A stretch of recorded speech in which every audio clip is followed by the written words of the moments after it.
이 땅을 살아가는 모든 사람들이 예외 없이 참 때때로 그 외로움을 느끼고 고독감을 느끼는 이런 일들을 경험하는데요. 인간이 경험하는 이 외로움의 문제, 고독의 문제는 이 두 가지 이 종류라고 생각을 합니다. 하나는 그 고립감, 진짜 혼자 있을 때. 이건 제가 그 이민 생활을 끝내고 저 혼자서 이제 한국으로 되돌아왔을 때 서울 생활이 단 한 번도 해보지 못하고 낯설고, 그리고 또 모든 제 가족들은 다 미국에 있는데 저 혼자 한국에 떨어져 있을 때 이 고립감은 진짜 이게 심각한 외로움을 가져다 주는 것을 제가 경험을 했고요. 그런가 하면은 또 한 종류의 그 고립감은, 고독은 어떤 건가 하면은, 이제 저는 뭐 아는 사람이 얼마나 많습니까? 길 가다가도 마주치고 식당에서도 마주치고, 뭐 성도님들은 말할 수 없이 반가운 분들이 많은데도 여전히 제가 가끔씩 느끼는 외로움, 고독감이 언젠가 하면은 제가 하는 일들에 대해서 이해받지 못할 때, 그 한 집에 한 이불을 듣고 사는 가족이고 또 부부를 할지라도 자기가 하는 일에 대하여 공감받지 못하고 이해받지 못하면 인간은 누구나 다 고립감, 또 그 고독을 느끼는 거거든요. 예수님께서 우리를 구원해 주시기 위하여 치르셨던 대가 지불이 엄청 많은데, 저는 그 중에 강력한 대가 지불이 바로 이 고독의 문제라 생각합니다. 수많은 사람들이 예수님을 찾으시고, 뭐 나중에는 막 다 하시잖아요. 막 지붕을 뚫고 그 중풍병자를 내려야 될 만큼 많은 사람들이 예수님을 에워싸고 있었지만, 그러나 결국은 예수님이 가시는 그 십자가의 길은 우리 겟세마네 동산에서 보지 않았습니까? 모든 제자들 결국은 주님 혼자인 거 아닙니까? 그래서 저는 참 지난 한 주간 동안 이런 내용을 다루는 말씀들을 묵상하면서 마음이 참 슬프기도 하고, 또 애통한 마음이 문득문득 찾아와서 참 이렇게 울컥울컥 눈물을 짓는 순간들이 참 많았습니다. 이해받지 못할 때 느껴야 되는 이 고독감, 예수님께서 가장 많이 겪으셨던 일 아닙니까? 오죽하면은 요한복음 6장 66절을 보십시오. 그때부터 그의 제자 중에서 많은 사람이 떠나가고 다시 그와 함께 다니지 아니하더라. 예수께서 12제자에게 이르시되 너희도 가려느냐? 이게 너무 슬프게 느껴지는 겁니다. 그렇게 그냥 열광하던 그 사람들이 기적을 베풀고 귀신을 쫓아내고 500여의 그 현장에서 열광하며 왕을 사무소서하던 그들이 주님께서 진리의 말씀을 선포하고 가르치기 시작하시니까 다 떠나는 거예요. 오죽했으면은 너희도 가려느냐?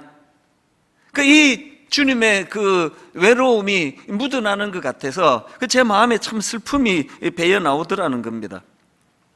저는 오늘 본문의 말씀도 이런 맥락, 이런 차원으로 저는 참 많은 생각을 하고 또 본문을 묵상하면서 그 마음에 참 슬픔이 있었습니다.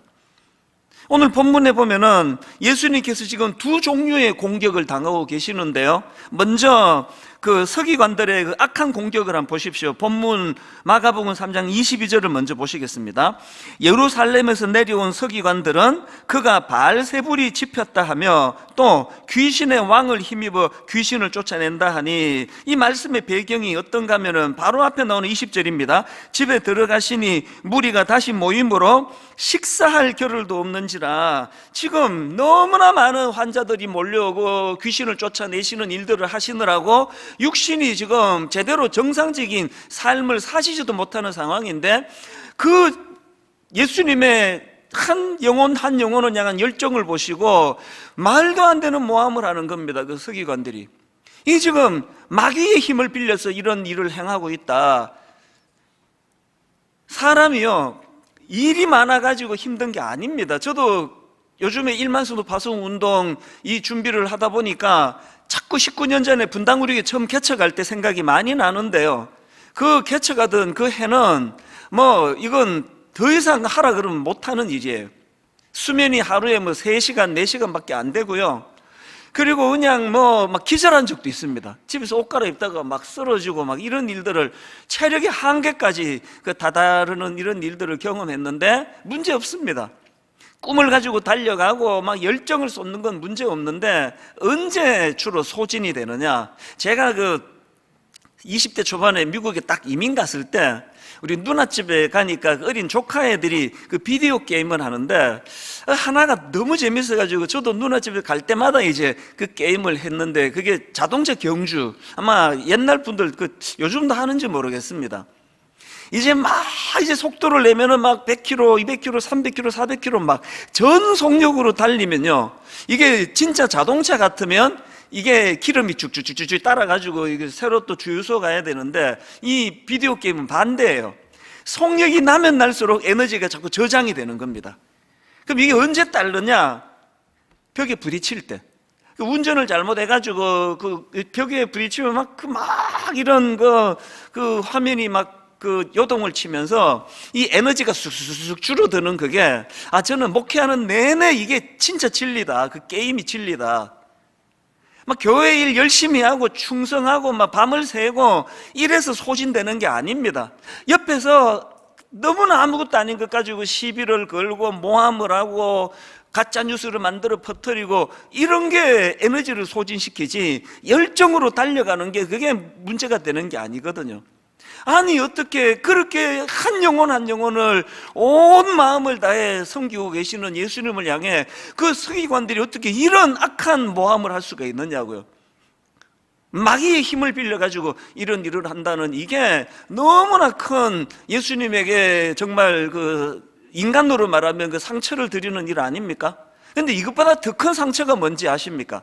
이런 서기관들의 악랄한 공격이 먼저 있었고, 두 번째는요, 가까운 친족들의 동조입니다. 21절, 예수의 친족들이 듣고 그를 붙들러 나오니 이는 그가 미쳤다 하밀러라. 지금 이런 서기관들과 같은 악한 사람들에 의해 가지고 예수님에 대한 모함의 말들이 막 퍼져나가는데, 아니 가장 가까운 그 친족들이 그 말을 믿고, 여러분 여기 나오는 그를 붙들러 나오니 할 때 이거 헬라어로 보면은 엄청 센 단어예요. 막 거의 뭐 체포 수준에. 저도 겪어봐서 알지만요, 뭐 말도 되지도 않는 이런 이단성 교회들이 저를 모함하고 그 유튜브에 글 올리고, 그것도 물론 상처가 되지만, 이 말도 안 되는 그거를 믿는 사람들이 있는, 우리 교회 성도님 중에도 가끔이지만 그게 더 큰 상처가 돼요. 아니 제 설교 지금 뭐 수천 편이 유튜브에 올라가 있는데, 뭐 어느 설교든 골라가지고 몇 편만 들어보면 아는데, 말도 안 되는 새빨간 이런 모함의 글, 그거를 듣고 아니 이천수 목사가 친동성애 자라네, 이념에 찌든 무슨 목사라네, 뭐 이런 일들을 겪으면 그건 저를 진짜 낙심을 시키는 일이더라고요. 예수님의 마음이 바로 그런 거 아니겠습니까? 그래서 제가 이 말씀을 묵상하다가 이 오늘 설교 제목을 제가 다른 길 가는 자의 외로움 이렇게 잡았는데요, 결국은 이것이 주님을 참 외롭게 만드신 일이다. 그래서 이런 생각을 하면서 본문을 쭉 묵상을 제가 해왔습니다. 그래서 저는 주님의 모습을 보면서 이런 사명자들이 반드시 치러야 될 고독, 이 외로움, 이 문제가 있다는 걸 제가 인식을 하는 겁니다. 제가 오늘 본문을 묵상하다가 예전에 들었던 설교가 불쑥 떠올랐는데요, 어느 목사님이 이제 목회를 하시는데 뭐 교회에 좀 어려움이 있었나 봅니다. 일부 중직자들이, 그리고 또 일부 성도님들이 목사님을 이제 자꾸 반대를 하고, 그래서 목사님에 대한 안 좋은 소문이 막 성도님들 사이에 자꾸 이제 오가고 이러니까 이게 너무 큰 상처가 되셨나 봐요. 그래서 이제 이 문제를 목사님이 견디지를 못해가지고 우울증이 온 겁니다. 그리고 이제 불면증이 오고, 병원에 가서 약을 먹지 않으면 안 될 만큼의 상태가 막 나빠지고, 그리고 또 공황장애 증상도 있고, 얼마나 이게 고통스러웠겠습니까? 그런데 제가 그 설교를 듣다가 너무 제가 은혜를 받았던 게요, 이 말씀 묵상의 위력이 대단한 겁니다. 이 목사님이 말씀을 묵상하다가 성경 한 구절을 보고 바로 치료가 됐다는, 회복이 됐다는 겁니다. 그 말씀이 바로 누가복음 6장 26절입니다. 모든 사람이 너희를 칭찬하면 화가 있도다. 모든 사람이 너희를 칭찬하면 화가 있도다. 이 목사님이 말씀을 묵상하다가 너무나 자기가 하나님 앞에 회개하고 반성했다는 겁니다. 자기는 모든 성도들로부터 인정받으려고 그런 욕심 때문에 이 병이 생긴 거 아닌가. 모든 사람이 너희를 칭찬하면 화가 있도다. 무슨 뜻입니까? 사명자들이 걸어가야 되는 길이 있는데 그 사명자들이 걸어가는 그 길은 오해와 모함으로, 그래서 군중 속의 고독, 수많은 사람들이 자기를 에워싸고 있지만, 그러나 자기가 하는 그 일을 모함하고 또 억울한 일을 경험함으로 말미암아 그 고독한 자리에 빠지는 거, 이것이 당연히 일어나는 일이라고 수용하는 거, 이게 사명자의 자세구나. 이걸 이 목사님이 깨달았다는 겁니다. 저는 오래전에 그 설교를 들으면서 너무 그게 공감이 돼서, 누가복음 6장 26절 이 말씀이 저에게도 치료의 말씀이에요. 누가 모함을 하고 그 가짜 뉴스를 만들어 올리고 그래서 막 너무 억울하고 할 때마다 모든 사람이 너희를 칭찬하면 화가 있도다. 주님을 따르는 자의 대가 지불을 하나님 잘 용납하고 수용하기를 원합니다. 그래서 저는 잠도 잘 자고 밥도 잘 먹고 이렇게 여기까지 온 거 아닙니까?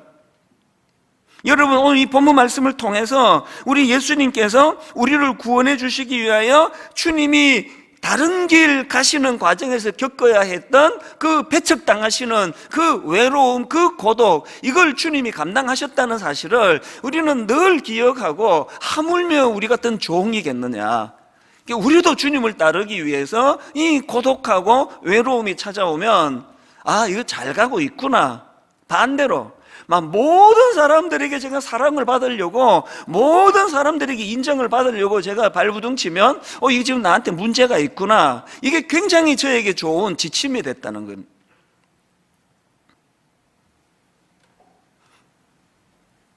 이런 맥락에서 우리가 예수님을 보면서 정말 안 되겠지만 배워야 되고 노력해야 되는 게 있는데요. 예수님은요, 막 예수님을 막 띄워가지고 칭찬하고 왕작이 있다 그러고 왕이 되소서 그렇다고 거기에 막 휘둘려가지고 들뜨고 흥분하고 막 그런 거 없으시고요. 오늘 본문에서처럼 말도 안 되는 모함을 하고 그냥 주님을 조롱하고 그냥 막 귀신 들렸다는 식으로 그렇게 해도 그것 때문에 또 주님은 낙심도 안 하세요. 그저 차분하게 대응하는 그 오늘 본문이 저에게 너무 감동이 되는 게요, 너무너무 냉철하세요. 23절을 보세요. 본문, 예수께서 그들을 불러다가 비유로 말씀하시되 사탄이 어찌 사탄을 쫓아낼 수 있느냐. 그러면서 이제 23절에서부터 논리정연하게 침착하게 반박하는 그 모습을 보면서, 야, 이게 내가 참 안 되는 게 이게 이런 문제다. 저는 저만 그럽니까? 누가 억울한 일좀 당하면 우리 흥분부터 하죠. 흥분부터. 그래가지고 일을 더 힘들게 만드는 거예요. 오늘 저는 이 귀한 예배의 자리에 나오신 여러분, 제가 드릴 수 있는 축복 중에 놀라운 축복이 이거라 생각합니다. 오늘 여러분, 우리는요, 그 구호가 이겁니다. 저의 구호가, 개같이 줘도 기차는 간다. 누가 과하게 칭찬을 하든지, 누가 그냥 모함을 하고 저를 그냥 말도 안 되는 이 인간으로 그렇게 저를 그냥 매도를 하든지, 그런 거와 마음은 아프겠지만 그런 거에 영향받지 않고, 그래서 주님의 스케줄대로 뚜벅뚜벅 제 길을 걸어가는 인생, 이게 저와 여러분의 인생이 되시기를 바랍니다. 이게 오늘 본문에서 제가 주님을 뵈면서 감동하는 모습인데요. 여러분, 우리가 정말로 주님께서 보여주신 이런 딱 중심을 잡고 가시는, 더군다나 모함을 당하고 억울한 일을 당할 때 흔들리지 않기 위해서 주님이 보여주시는 모범이 하나 있는데, 그때 흔들리지 않는 도구로 주신 게 기도라는 것입니다. 사랑하는 기도 안 하는 성도님 여러분, 기도는 사후 약방문이 아니에요. 자기가 사고 쳐놓고 수습할 때 주님 도와달라고, 용서해달라고, 한 번만 봐달라고, 당연히 기도에 그런 기능도 있지만 기도의 더 큰 기능은요, 사전 약방문이에요. 마음이 흔들릴 때, 누가 모함해가지고 그냥 분노가 솟구쳐 오를 때, 그래서 실수하잖아요. 그래서 그럴 때 기도가 그것을 막아주는 능력이라는 겁니다. 오병이어의 기적이 터지고 군중들이 예수님은 왕 삼으소서, 왕 삼으소서, 왕이 되소서 그럴 때 예수님은 그걸 즐기는 게 아니라 그 과정을 한번 보세요. 마태복음 14장 23절입니다. 22절부터 보십시오. 예수께서 즉시 제자들을 재촉하사, 막 예수님이 지금 당황하고 계시는 거예요.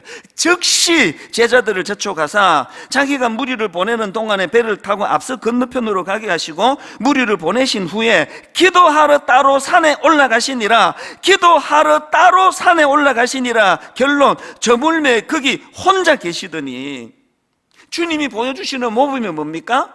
예수님은 이 길을 가셔야 되는데, 십자가의 길을 가셔야 되는데, 군중들이 왕을 삼으라고 열광하고 주님을 충동할 때 예수님은 무슨 길을 택하십니까? 홀로 기도의 자리로 가시는 거예요. 이게 우리에게 보여주시는 놀라운 교훈이에요. 마음이 흔들릴 때, 유혹에 빠질 때, 매도당하는 이런 슬픈 일이 있을 때 기도가 우리 마음을 안돈하게 만드는 능력이라는 겁니다. 제가 왜 새벽을 고집하는지 여러분 다 아시지 않습니까? 그 새벽 시간에 하나님께 은혜를 받지 않으면 육신을 가진 제가 견딜 수가 없습니다. 그래서 제가 맨날 이거 왔다 갔다 해요. 좀 지나면 병원에서 경고를 합니다. 목사님 이렇게 수면 시간이 짧으면 이거 안 됩니다. 이제 목사님 나이를 생각해야죠. 그러면 좀 더 자려고요. 새벽에 한 2시에 눈이 떠졌는데 내 인생에서 제일 괴로운 게 눈 떠졌는데 가만히 있는 거예요.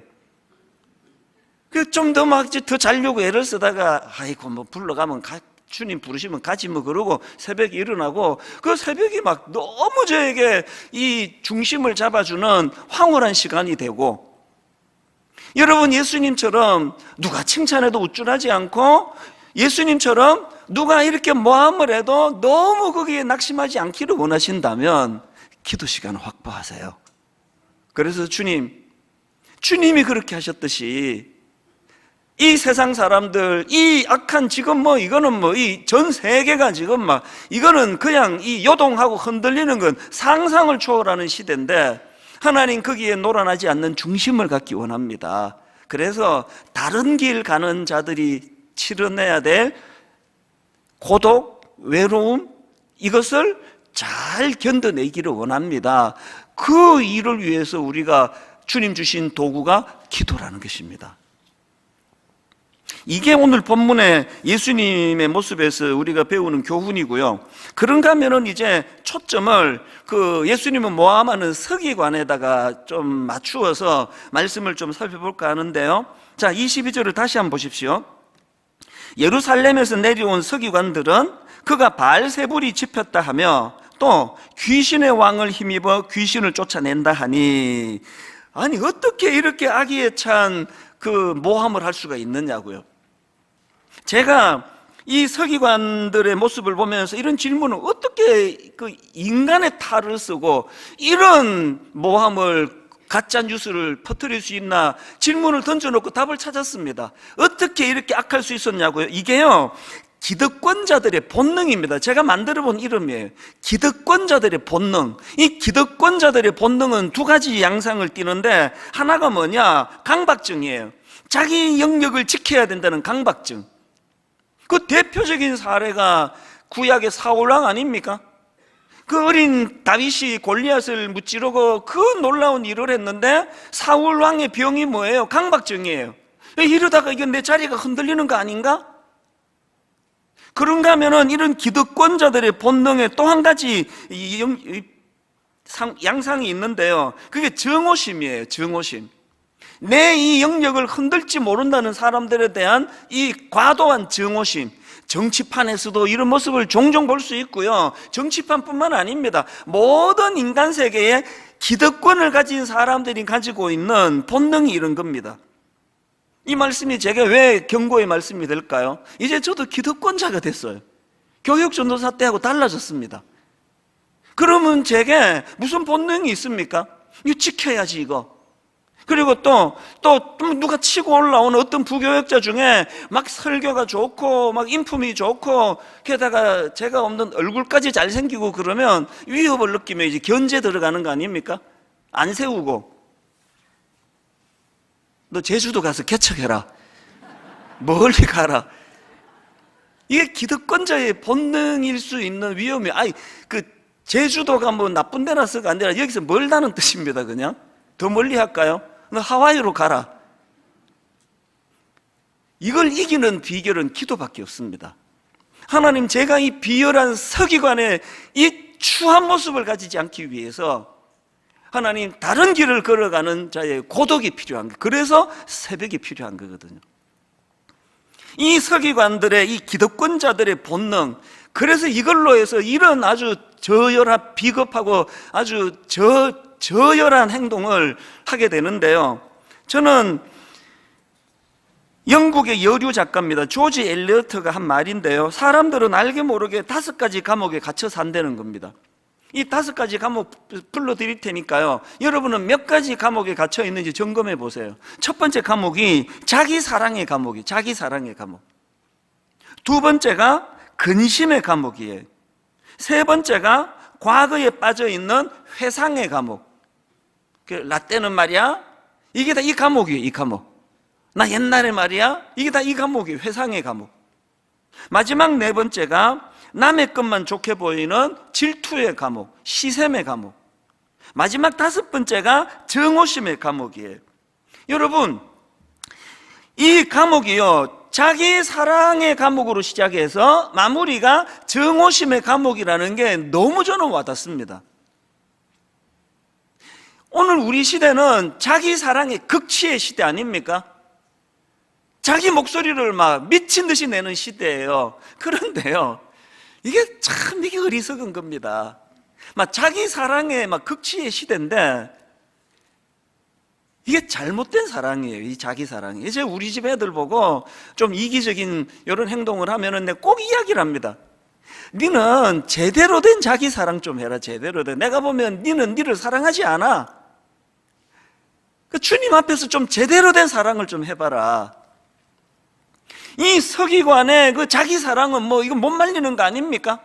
뭐 말로 다 할 수 없는 자기 사랑의 극치가 오늘, 그래서 막 속이기까지, 거짓을 가지고 퍼뜨리기까지 자기 사랑에 빠져 있는데, 이 서기관은 그 자기 사랑의 감옥에 갇히는 거예요.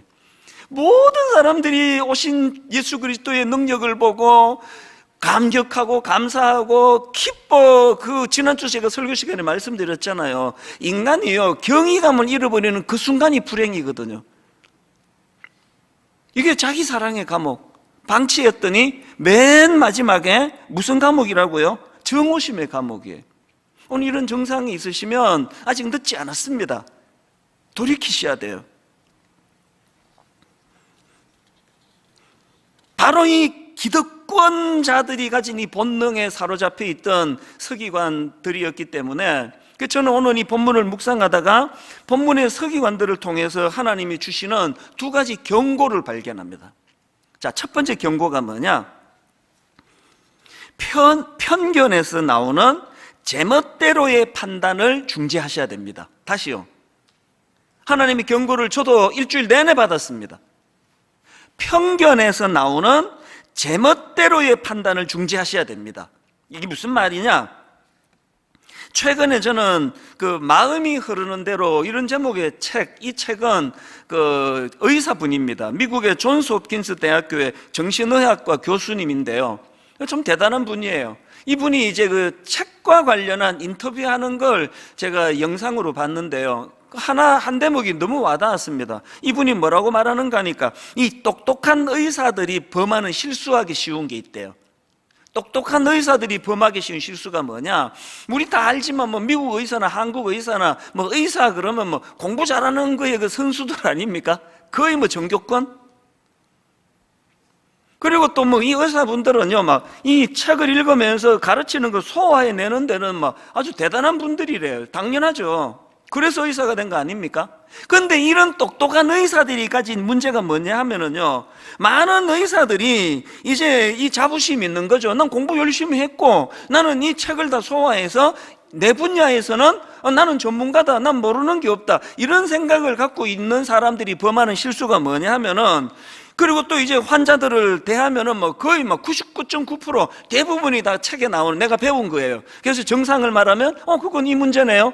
정상을 말하면 그건 저 문제네요. 다 말하는데 아주 가끔씩 자기가 책에 안 나오는, 안 배운 그런 증상을 가진 환자가 찾아온다는 거예요.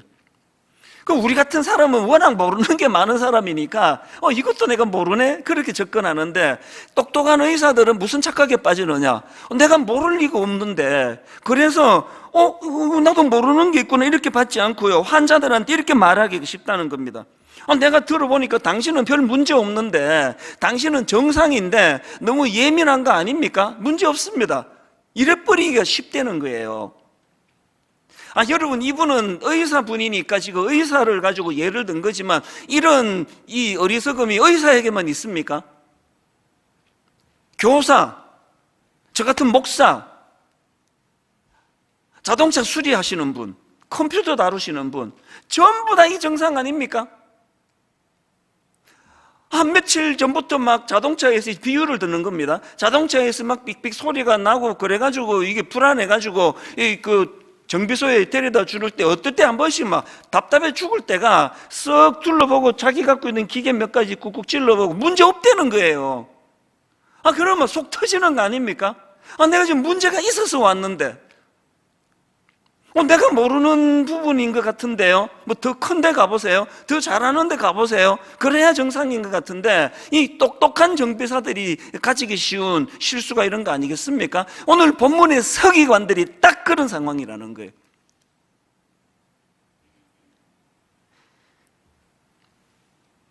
예수 그리스도가 이 땅에 오셔가지고 하시는 일들을, 전하시는 말씀을 듣고 보고 하니까 이 서기관 수준에서 단 한 번도 경험해보지 못한 것들이거든요. 그럼 어떻게 해야 됩니까? 내가 참 많이 모질하네요, 주님께 배워야지, 이렇게 가야 되는 거 아닙니까? 여러분, 이 땅에서 생겨나는 수많은 문제들이요, 이 편견에서 나오는 제멋대로의 판단 때문 아닙니까? 자기 생각과 다르면 다 틀린 거 아닙니까? 유튜브에 떠도는 막 수많은 그런 가짜 뉴스가 다 출발이 이거 아닙니까? 세상에서 제일 위험한 사람이 책 딱 한 권만 읽은 사람이라는데 계속 강조하죠. 차라리 안 읽으면 겸손이라도 하지. 모든 세상 잣대를 자기가 읽은 책 한 권으로 다 갖다 들이붙이니까 책 10,000권 읽은 사람이 다 틀린 거예요. 이게 서기관의 모습입니다. 여러분, 오늘 본문의 서기관을 통해서 하나님이 우리에게 주는 경고가 이거예요. 네가 그런 서기관 같은 증상을 가질 위험이 있다.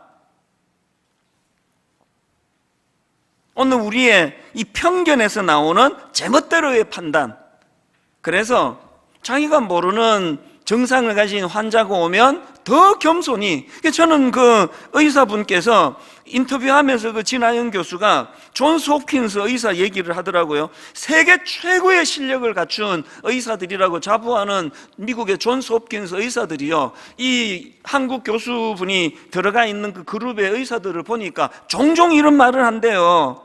우리가 아는 게 별로 없다. 앞으로 더 많이 연구해야 된다. 무슨 뜻입니까?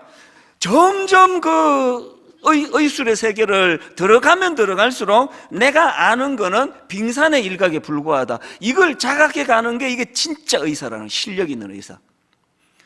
정말 실력 있는 목사는요, 딱 하나만 알아요. 내가 정말 무지하다는 걸 아는 게 그게 실력 있는 목사라고 생각합니다. 그래서 우리는 주님을 모함하고 귀신 들려서 이랬다, 귀신의 마귀가 시켜서 하는 일이다, 이런 식으로 어긋장 놓지 말고 겸손히 그분께 무릎 꿇고 정말 영적으로 내가 모르는 게 많다는 걸 인정하는, 그게 지혜로운 인생이라고 생각합니다.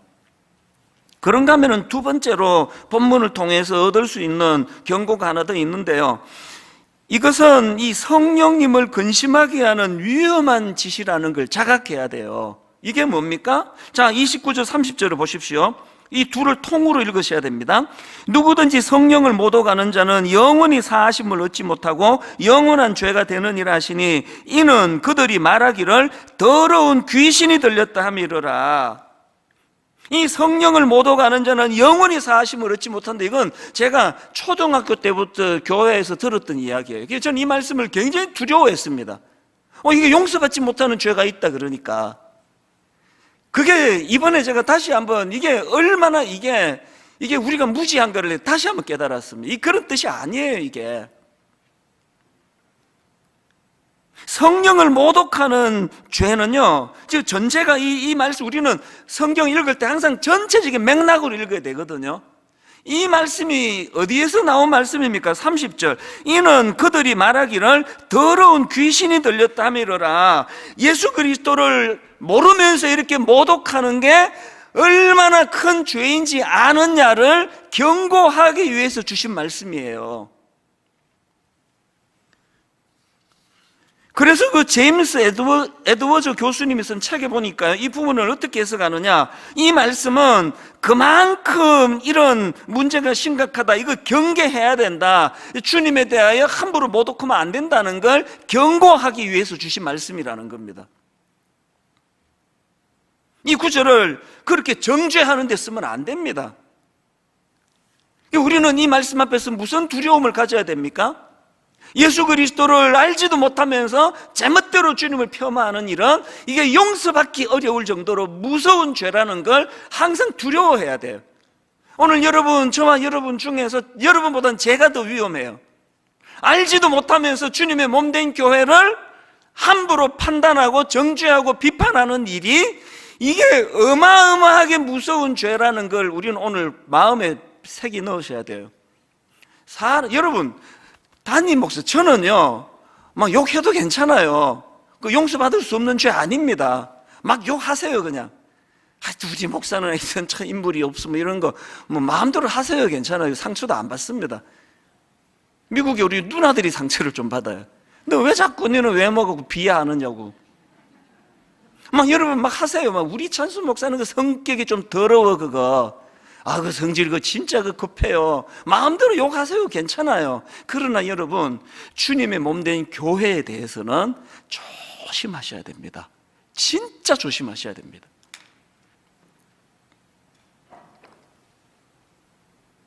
그래서 저는 이런 차원에서 오늘 이 본문 말씀들을 묵상하면서 제 스스로 두 가지 질문을 계속 던졌는데요. 혹시 저는 이 서기관과 같은 잘못된 태도가 없는가? 그래서 결과적으로 주님을 방해하고 주님의 몸된 교회를 방해하는 이런 악한 짓을 저는 범하고 있지 않은가? 이거를 담임 목사니까 더 두렵더라고요. 이 질문을 우리 모두가 다 해야 됩니다.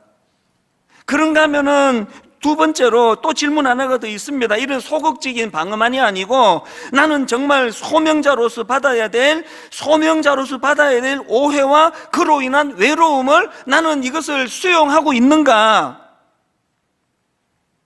다른 길을 걷는 자들이 반드시 치루내야 되는 그 고독과 외로움을 나는 이거 피하지 않고 있는가? 이 질문을 계속 던지셔야 돼요. 여러분, 예수 잘 믿으면요, 그 낮은 단계의 고독과 외로움은 해결이 돼요. 근데 경험했잖아요. 주님 인격적으로 만나고 나서 그 낮은 단계의 고독, 그래서 지금은요, 저는 한 달 내내 화장실 갈 때 말고 제 사무실에 앉아 묵상하고 성도님들 위해서 기도하는 일을 하라 그래도 저는 그 할 수 있는 훈련이 되어 있습니다. 홀로 있는 것을 못 견뎌했던 전데 예수님을 영접하고 그 고독의 문제가 해결이 됐어. 이제 외롭지 않아, 인간적으로는. 그런데 여러분, 그런 주님을 영접했더니 낮은 단계에서의 외로움과 고독, 조금 전에 해결됐다는 것도 과장했습니다. 완전히 해결된 건 아니고요, 가끔씩만 외롭습니다. 그런데 여러분, 이 낮은 단계의 외로움과 고독이 해결된 대신에 저에게 무거운 차원에서의 고독을 하나님이 주셨어요. 새벽마다 저는 고독을 느껴요. 다른 길 걷는 자들이 겪어야 되는 고독감. 그래서 제가 고독을 피하면 우리 성도들이 엄청 고독이 양산될 거라고 생각해요.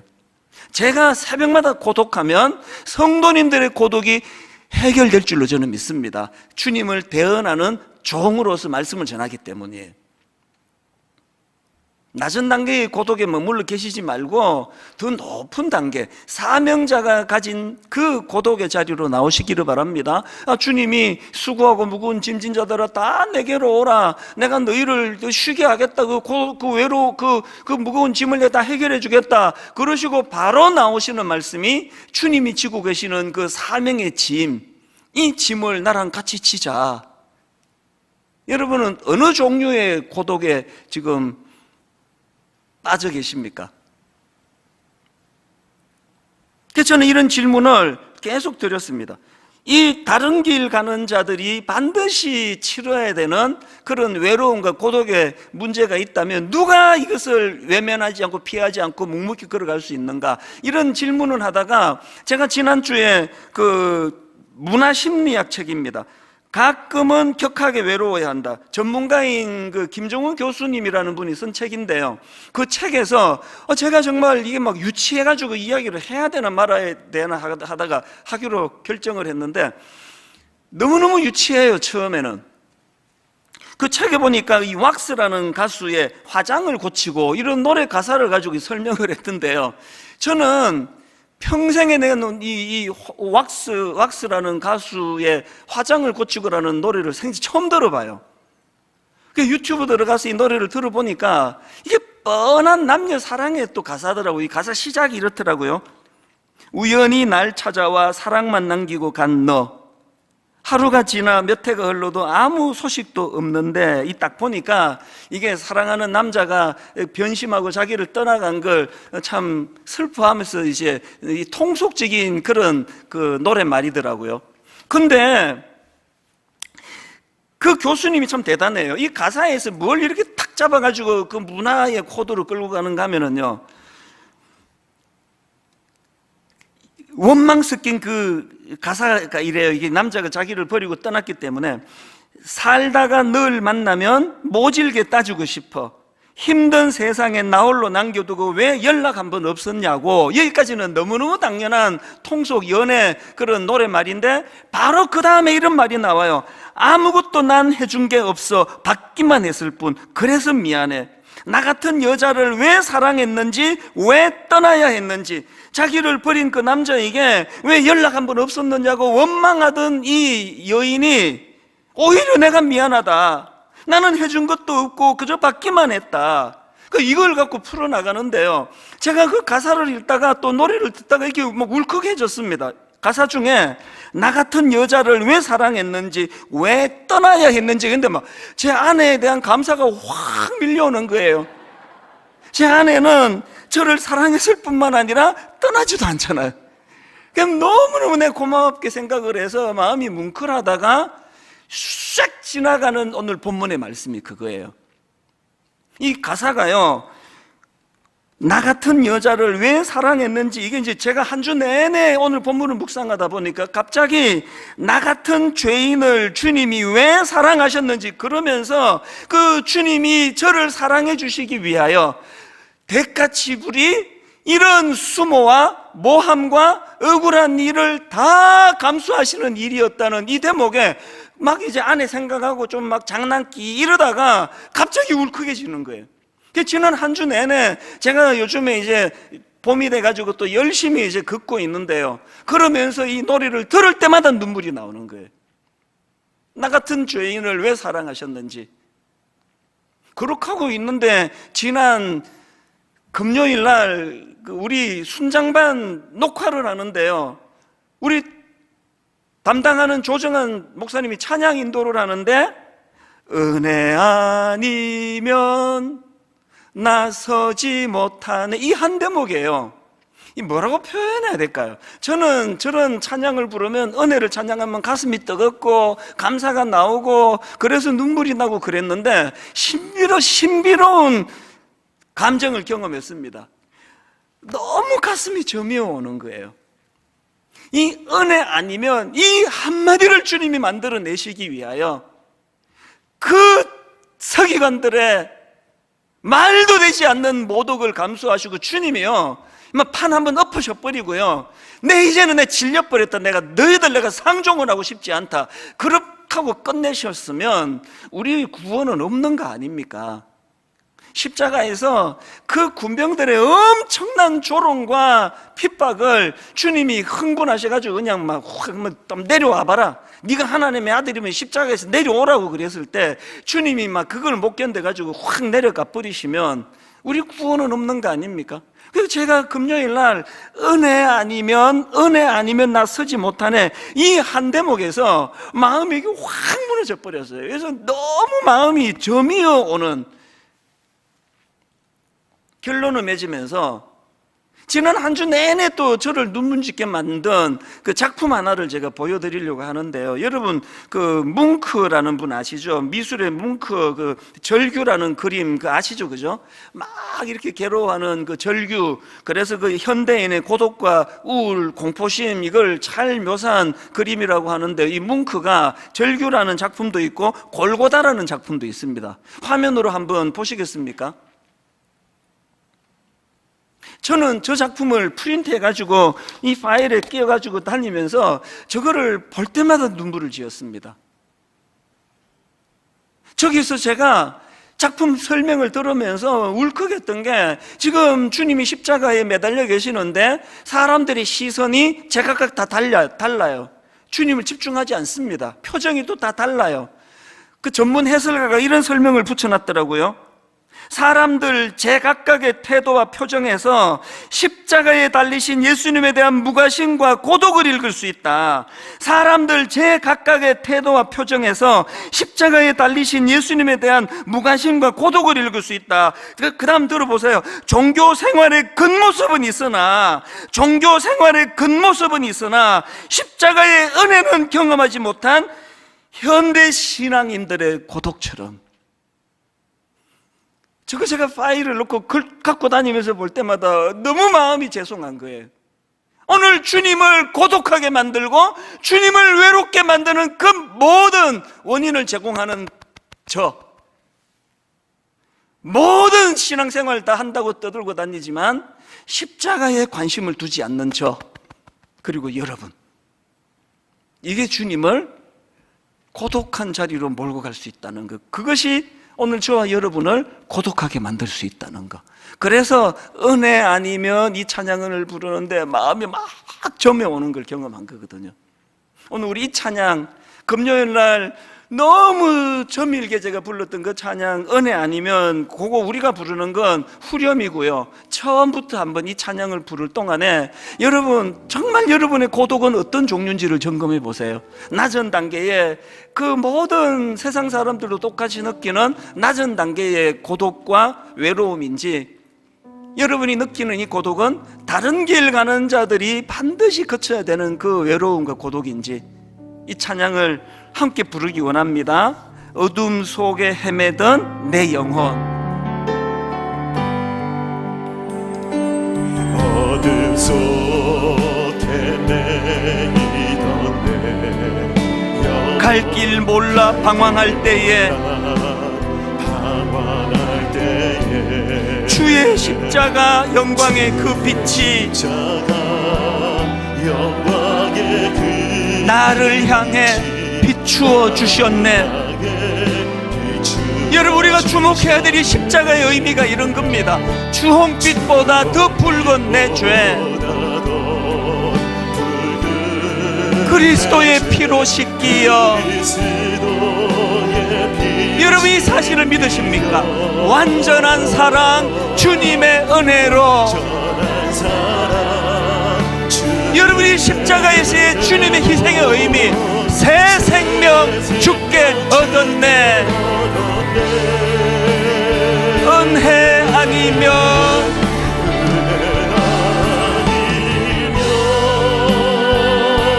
나 서지 못하네. 십자가의 그 사랑 능력 아니면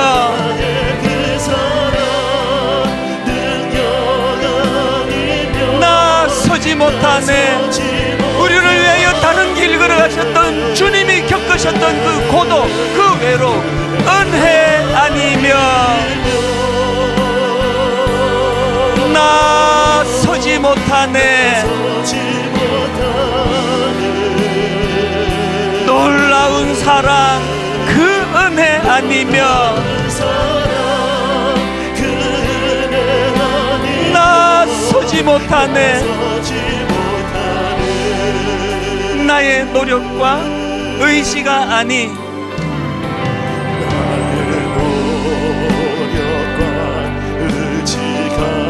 오직 주님의 그 뜻 안에서 의로운 자라 내게 말씀하셨네.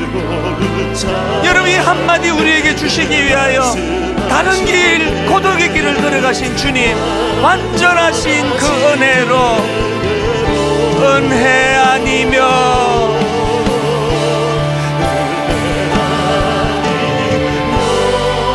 내 힘이 아닙니다, 내 공로가 아닙니다, 은혜입니다. 나 서지 못하네. 십자가의 그 사랑, 능력 아니며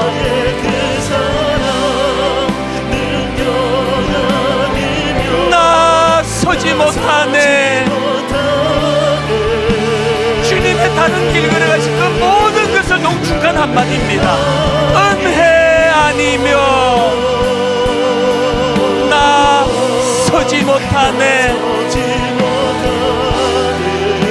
완전한 사랑, 그 은혜 아니며 나 서지 못하네. 우리 다 자리에서 일어나셔서 다시 한번 은혜를 고백합니다. 은혜 아니며 내 공로가 아닙니다, 은혜입니다. 나 서지 못하네. 십자가의 그 사랑, 능력 아니며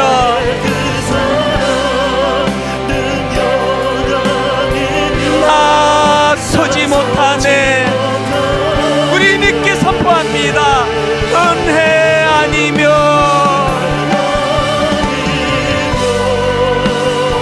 나 서지 못하네. 놀라운 사랑, 그 은혜 아니며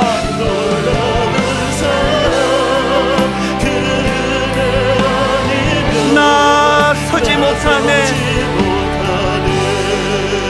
하나님, 기도할 때 하나님, 다른 길 가는 자가 겪어야 되는 외로움이 있다면 피하지 않겠습니다.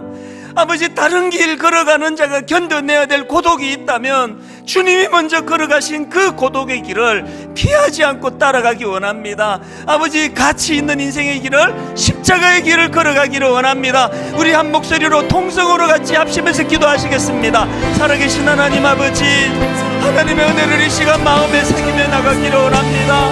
아버지, 자격 없는 나 같은 죄인을 구원해 주시기 위하여, 아버지, 자격 없는 나 같은 이 인간을 구원해 주시기 위하여, 아버지, 다른 길로 걸어가시며 고독의 길, 외로움의 길, 오늘 본문의 서기관들처럼 상상을 초월하는 그 수치와 모독의 그 길을 감당하셔야 되는 주님을 기억합니다. 주님의 은혜가 아니면, 주님의 은혜가 아니었더라면, 주님의 은혜를 붙잡지 아니한다면 우리는 설 수 없는 자들입니다. 우리는 넘어질 수밖에 없는 자들입니다. 은혜 아니면, 은혜 아니면, 십자가라는 다른 길로 걸어가신 주님의 도구인 은혜의 십자가가 아니면 우리는 설 수 없는 자들이오니, 은혜 아니면, 은혜 아니면 하나님 아버지, 이 은혜의 자리로 나아가기를 원하오니, 하나님 아버지, 먼저 주님이 걸어가셨던 사명자가 감당하셔야 되는 그 고독의 길, 저희들도 이 십자가 은혜를 붙잡고 달려갈 수 있을 줄 믿사오니 그 은혜의 자리로 인도하여 주시옵소서. 그때부터 그의 제자 중에서 많은 사람이 떠나가고 다시 그와 함께 다니지 아니하더라. 예수께서 12 제자에게 이르시되 너희도 가려느냐? 하나님이 말씀 앞에 저는 주님이 걸어가셨던 고독을 필요로 하고 외로움을 필요로 하는 길이지만 십자가가 있는 그 길을 따라가겠습니다. 주님을 떠나지 않겠습니다. 이렇게 고백할 수 있는 주님의 자녀들 되게 하여 주시옵소서. 오늘 하나님, 이미 다른 길을 걸어가는 우리 성도님들 그 과정에서 외로움으로 고독으로 이렇게 저렇게 아픈 자리에 빠져 있다고 한다면 오늘 주님 한 말씀만 들려주시기 원합니다. 너 그 길 잘 가고 있다. 너가 틀린 게 아니다. 네가 걸어가는 그 외로움의 그 길을 묵묵히 걸어가는 그거 참 고맙다. 내가 힘주마, 내가 손잡아 주마. 주님의 위로하심이, 성령님의 만져주심이 있는 이 아름다운 예배의 시간이 되도록 인도하여 주시고, 우리 주님 우리 위로해 주신다면 다시 한번 힘을 얻어 아버지, 주님이 걸으셨듯이 모함당하고 억울한 일 당하고 외로운 일이 기다리고 있는 고독한 그 길이 할지라도 주님 기쁘게 그 길을 걸어가겠습니다. 이렇게 고백하는 믿음의 주님의 성도님들, 믿음의 자녀들 되도록 이번 한 주간도 새 힘으로 인도하여 주시옵소서.